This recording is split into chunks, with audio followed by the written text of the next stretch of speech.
امریکہ میں پاکستانی کمیونٹی نے اقوام متحدہ کی جنرل اسمبلی کے اجلاس میں نریندر مودی کے خطاب کے دوران ہیڈ کوارٹر کے باہر احتجاجی مظاہرے کے لیے فنڈ ریزنگ شروع کر دی ہے اور مظاہرے کا باقاعدہ اجازت نامہ بھی حاصل کر لیا ہے۔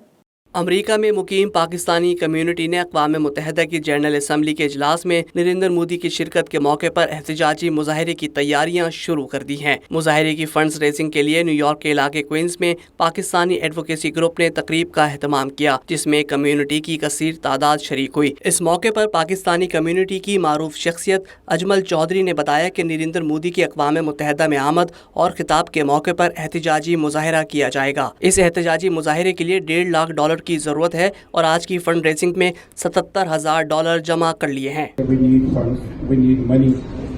تو یہ سارے $154,000 کا جو خرچہ ہے اس کو پورا کرنے کے لیے تو وہ ہم سب اگر اس میں کنٹریبیوٹ کریں گے، ہم سب اگر اس میں حصہ ڈالیں گے تو یہ پروجیکٹ جو ہے نا یہ پایہ تکمیل کو پہنچے گا اور یہ قابل عمل ہوگا۔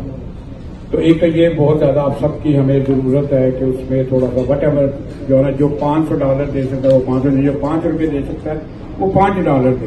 مظاہرے کے لیے ارشد خان، چودھری ظہور اور اعجاز بخاری کے نام پر پرمٹ حاصل کر لیا گیا ہے۔